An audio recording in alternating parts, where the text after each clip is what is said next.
My name is Joy. My name is Ashhadu Ashhadu Allah Allah. ilaha Laha. illallah. Ashhadu Ashhadu Allah ilaha ilaha illallah is derived from the chapter 9 verse number 5. হ্যাঁ ভাই, আমার নাম সান্ডি Matthew, একজন man power consultant. আমার কোম্পানির নাম sigma man power and marketing private limited. আচ্ছা, আমার প্রশ্ন ডক্টর জাকির নাইকের কাছে। আজকের বিতর্কের টপিকটা হলো, ওয়াজ ক্রাইস্ট রিয়েলি ক্রুসিফাইড? অন্য আরেকটা প্রশ্ন করে এই প্রশ্নটার উত্তর পাওয়া যাবে না, যুক্তি সেই কথাই বলে। আজকের বিতর্কের টপিক এটা নয় যে যীশুখ্রিস্ট পুনরুত্থিত হয়েছেন কিনা। আপনি আজকে আপনার লেকচারে এভাবেই বললেন, আর পুনরুত্থানের ব্যাপারটা নিয়ে শুধুমাত্র বাইবেলেই বলা হয়েছে, আর খ্রিস্টানরা সবাই এটা বিশ্বাস করে। আপনার লেকচারে এই কথাটাও বলেছেন যে আপনি বিশ্বাস করেন না যে বাইবেল মহান ঈশ্বরের বাণী। তারপরে আপনি উদ্ধৃতি দিয়েছেন বাইবেল থেকেই, আর আপনি বলেছেন যে যীশুখ্রিস্ট পুনরুত্থিত হননি।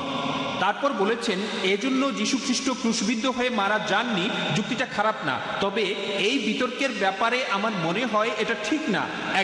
আরেকটা পয়েন্ট, হ্যাঁ, আর একই প্রশ্ন নিয়ে বলছি, আরেকটা পয়েন্ট বলবো। এখন এটা একটা ঐতিহাসিক ঘটনা, ক্রুসিফিকশন আর যিশুর মৃত্যু একটা ঐতিহাসিক ঘটনা। ঐতিহাসিক রায় এই কথাগুলো লিখে গেছেন। জোসেফাস নামে এক ইহুদি ঐতিহাসিক যিশু খ্রিস্টের এই ক্রুসিফিকশন নিয়ে অনেক কিছু লিখেছেন। এই ঘটনাটা সিক্রেট না, রীতিমতো মিছিল করে যিশুকে অত্যাচার করে মারা হয়েছে। যিশু যদি মারা না যান তাহলে তার কি হয়েছিল? তিনি কি কোথাও লুকিয়ে গেছেন? যখন তাকে ক্রস থেকে নামানো হলো, তাকে শোয়ানো হয়েছিল। অনেক লোকজনই এই ঘটনা দেখেছিল। এটাকে অস্বীকার কিভাবে করবেন? এছাড়াও আরেকটা কথা বলবো, কারণ আমি শেষ প্রশ্নটা করছি। প্রশ্ন করে যাচ্ছেন, অলরেডি 3টা প্রশ্ন করে ফেলেছেন। 3টা প্রশ্ন আরো করতে পারেন, কোনো সমস্যা নেই, তবে এই ব্যাপারে চেয়ারপারসনকে জিজ্ঞেস করে নেন, আমি সবগুলোর উত্তর দেব। আরেকটা প্রশ্নের উত্তর দেবেন? আরেকটা প্রশ্ন। ভাই ভাই ভাই আমি ওনার আমাদের শব্দের উত্তর বক্তাকে দেই। আগে এই প্রশ্নের উত্তর দিতে দিন। আমাদেরও হাতে সময় কম, জি। তাকে উত্তরগুলো দিতে দিন। যদি সময় থাকে তাহলে আরো প্রশ্ন করতে পারবেন। ভাই 4টা প্রশ্ন করেছেন। একটা কথা, আরেকটা ভাই, কথা, আরেকটা ভাই, কথা। এটা আসলে একটা। প্রশ্ন উত্তর পর্ব। Please, please। আপনি এখানে শুধু প্রশ্ন করবেন, মন্তব্য করবেন না। আপনি পরে একদিন আইআরএফে আসেন, তখন বিস্তারিত আলোচনা হবে, তখন আলোচনা করবেন, কিন্তু এখন করবেন না। প্লিজ একটা কথা, প্লিজ কোনো রকম মন্তব্য করবেন না। আগে প্রশ্নগুলোর উত্তর শুনুন। ভাই আপনি 4টা প্রশ্ন করেছেন, বললেন যে টপিক হলো ওয়াজ ক্রাইস্ট রিয়েলি ক্রুসিফাইড, আর এখানে পুনরুত্থানের কথা কেন বলছি, আর তারপর বললেন যদি যীশু খ্রিস্ট পুনরুত্থিত না হন তাহলে তিনি ক্রুসিফাই হননি। আপনি আসলে উল্টো পথে হাঁটছেন। আমি যেটা করতে চেয়েছিলাম, আমি এক ঢিলে দুটো পাখি মারতে চেয়েছিলাম। আমি আরেকটা বিতর্ক করতে চাই না যিশুর পুনরুত্থান নিয়ে। দুটো পাখি এক ঢিলে, যদি মারা না যান তিনি ক্রুসিফাইড হননি, যদি মারা না যান তিনি পুনরুত্থিত হননি। এক ঢিলে দুটো পাখি। যদি আপনি এখান থেকে পুনরুত্থান শব্দটা বাদ দেন, তারপরে যুক্তিটা এরকমই থাকবে। আর আপনি পরে ভিডিও ক্যাসেট দেখতে পারেন বাজারে আসার পরে। প্রথমে আমি বলেছি যদি কেউ মারা না যায় সে ক্রুসিফাইড হবে না। তারপরে আমি বলেছি যে পুনরুত্থান হতে গেলেও তাকে আগে মরতে হবে। আমি এক ঢিলে দুটো পাখি মেরে প্রমাণ করতে চেয়েছি যে যীশু খ্রিস্ট আসলে মারা যাননি। যদি মারা না যান তিনি ক্রুসিফাইড হননি। যদি মারা না যান কিভাবে পুনরুত্থিত হবেন? আমি এখানে এক ঢিলে দুটো পাখি মারতে চেয়েছিলাম, তবে টপিকের মধ্যে থেকেই, আমি টপিকের বাইরে চলে যাইনি, কারণ এই দুটো ব্যাপারে ইম্পর্টেন্ট। পলের কথা অনুযায়ী 1 করিন্থিয়ান 15 অধ্যায়ের 14 অনুচ্ছেদে যে যদি যীশু খ্রিস্ট মারা না যান, না ওঠেন, আমাদের শেখানো মূল্যহীন, তোমাদের বিশ্বাসও মূল্যহীন। আমি এক ঢিলে দুটো পাখি মারতে চেয়েছি।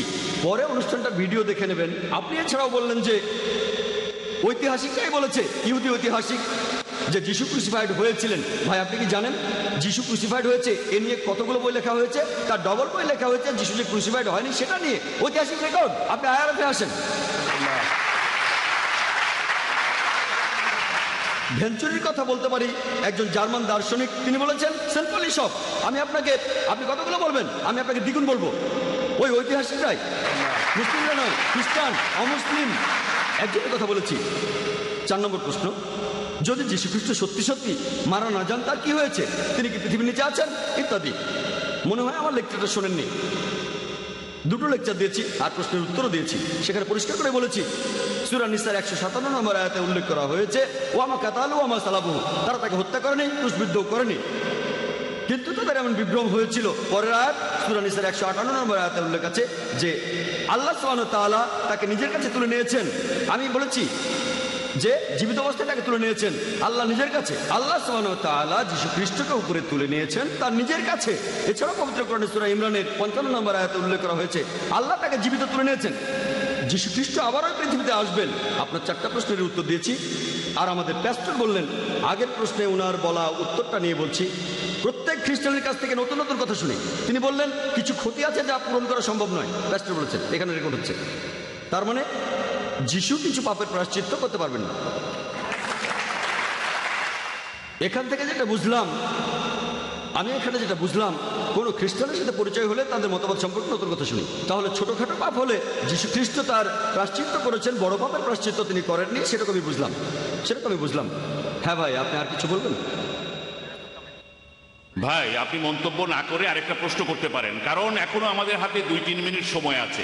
তবে বক্তাকে এই প্রশ্নের উত্তর 3 মিনিটের মধ্যেই দিতে হবে।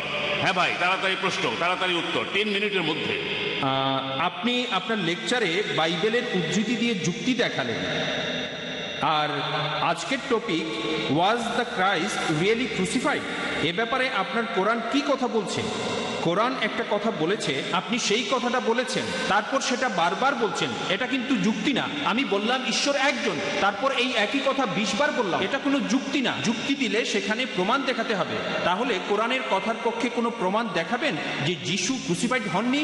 কোরআনের নিজস্ব কথা বাদে আমি উত্তরটা শুনতে চাই, দর্শকদের হাততালি শুনতে চাই না।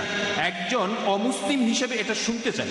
হাততালি খারাপ সেটা বলছি না, তবে তখন বুঝতে অসুবিধা হয়, তাই হাততালি শুনতে চাই না। আমি আসল ব্যাপারটা বুঝতে চাই।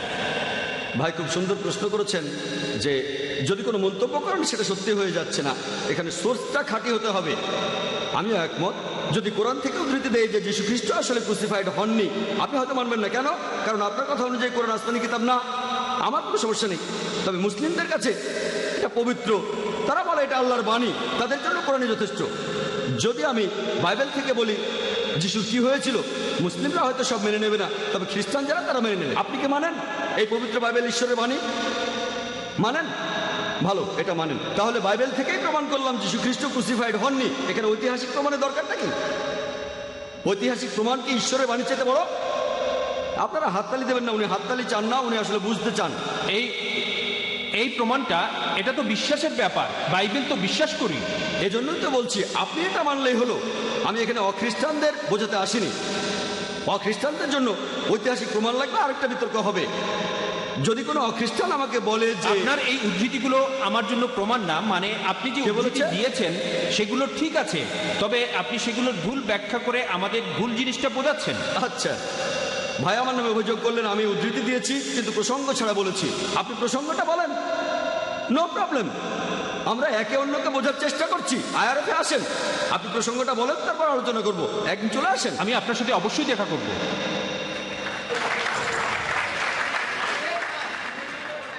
জাযাকাল্লাহ খায়ের।